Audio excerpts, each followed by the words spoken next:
नमस्ते बच्चों, कक्षा 9 विषय विज्ञान और लेसन है 5वां। इसके अपने 3 भाग पहले कर चुके हैं और अगला जो अपना भाग करना था शुरू अपने कोशिका अंगक चल रहे थे और उसमें अपने कोशिका द्रव्य, अंतर्द्रव्य जलिकाएं, केंद्र, कोशिका भित्ति इसके बारे में अपने पढ़ चुके हैं और अपने करना था लाइसोसोम के बारे में।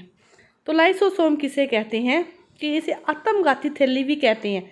और आत्मघाती थैली का मतलब क्या हुआ? आत्महत्या करने वाली तो नहीं, इसका मतलब ये नहीं होता। आत्मघाती थैली का अर्थ होता है कि जब कभी भी ये आपकी कोशिका है, इसके अंदर ही लाइसोसोम पाई जाती हैं, लेकिन जब कभी भी ये फटती है तो ये क्या होती है, इस पूरी कोशिका को ही नष्ट कर देती है।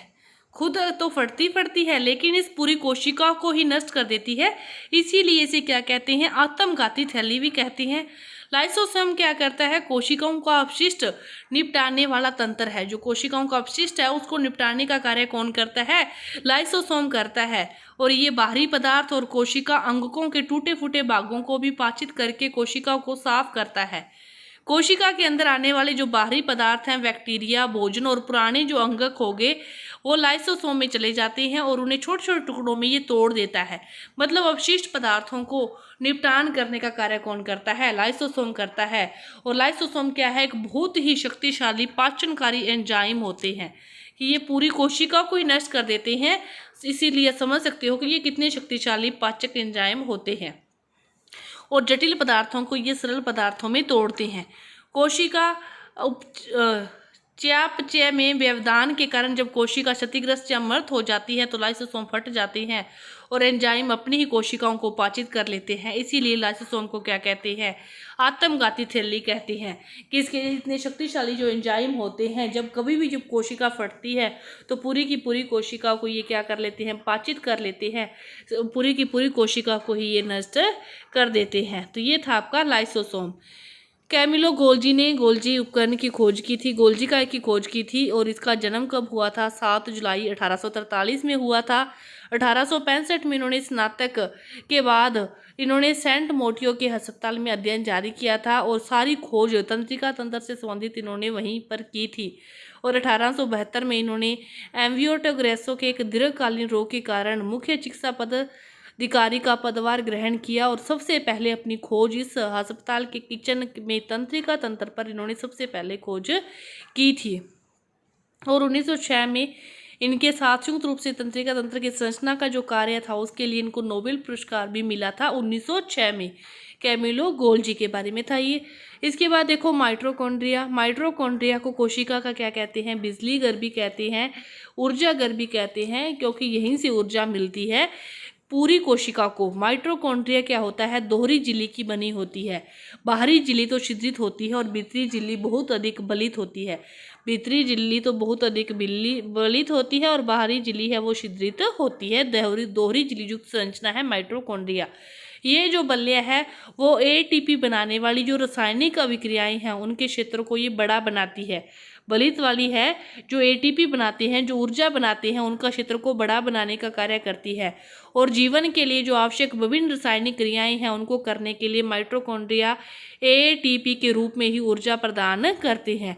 एटीपी क्या है? कोशिका की ऊर्जा है और शरीर के नए रासायनिक यौगिकों को बनाने यांत्रिक कार्य के लिए एटीपी में संचित ऊर्जा का उपयोग करता है। माइटोकॉन्ड्रिया एक बहुत ही अद्भुत अंगक है क्योंकि इसमें उसका अपना डीएनए तथा राइबोसोम होते हैं। इसका खुद का डीएनए होता है, खुद का राइबोसोम होता है। कोशिका के अन्य जो अंगक हैं उनका खुद का डीएनए नहीं होता। माइटोकॉन्ड्रिया का खुद का डीएनए होता है। माइटोकॉन्ड्रिया को अपना कुछ प्रोटीन समूह बनाते हैं, ये खुद का प्रोटीन भी समूह बनाते हैं। राइबोसोम भी इनका होता है, डीएनए भी इनका होता है। दोहरी झिल्ली युक्त संरचना होती है। बीच वाली झिल्ली बलित होती है, बाहर वाली झिल्ली छिद्रित होती है और पूरी कोशिका को ऊर्जा इसी से मिलती है। तो ये था आपका माइटोकॉन्ड्रिया कि डीएनए भी खुद का होता है, प्रोटीन भी खुद का बनाते हैं, राइबोसोम भी खुद के होते हैं। इसके बाद देखो नेक्स्ट है प्लास्टिड। जो अब तक जो भी अपने अंगक देखे वो दोनों में पाए जाते हैं, वो जंतु कोशिकाओं में भी और पादप कोशिकाओं में, लेकिन जो प्लास्टिड है यह केवल पादप कोशिकाओं में ही पाया जाता है। ये 2 प्रकार के होते हैं, एक क्रोमोप्लास्ट, एक ल्यूकोप्लास्ट। जो क्रोमोप्लास्ट होते हैं ये रंगीन होते हैं, लेकिन जो ल्यूकोप्लास्ट होते हैं ये जिसमें पाए जाते हैं या तो वो श्वेत होते हैं या फिर वो रंगहीन होते हैं।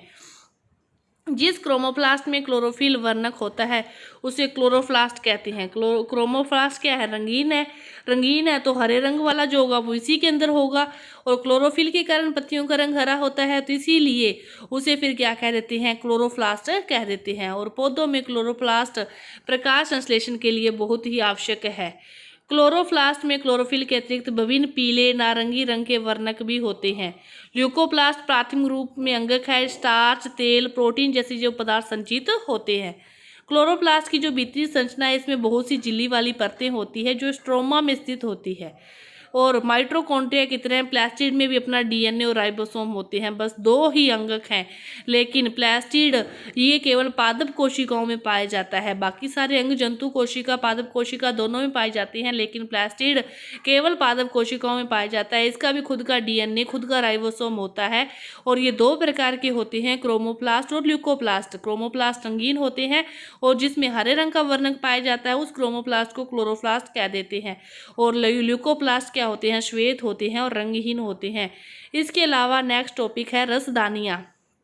रसदानियाँ ठोस या तरल पदार्थों की संग्राहक थैलियाँ होती है। जंतु कोशिकाओं में रसदानियाँ क्या होती है? छोटी होती है, और पादप कोशिकाओं में क्या होती है? ये बड़ी होती है, क्योंकि पादप कोशिकाएं खुद का जो भोजन का निर्माण क्या करते हैं? स्वयं करते हैं, इसलिए उसमें ये क्या होती है? बड़ी होती है। पादप कोशिकाओं की रसदानी में कोशिका द्रव्य भरा रहता है।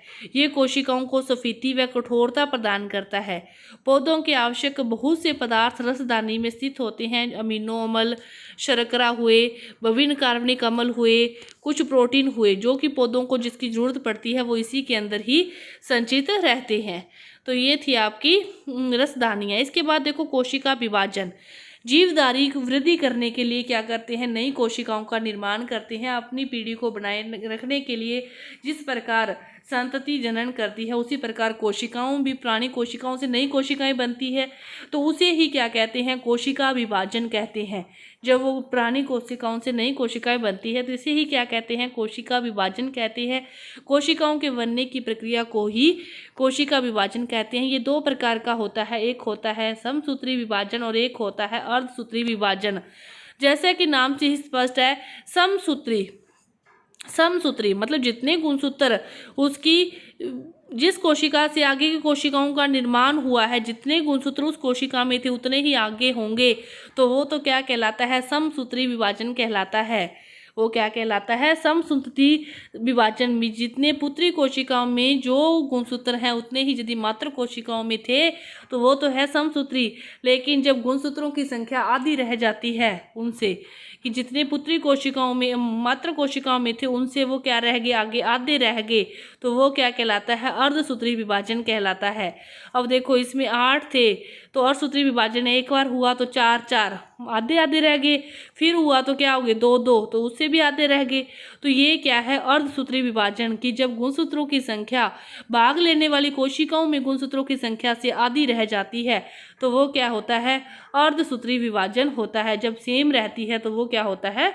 समसूत्री विभाजन होता है। तो ये आपका जो चैप्टर है कोशिका पूरा हुआ। धन्यवाद।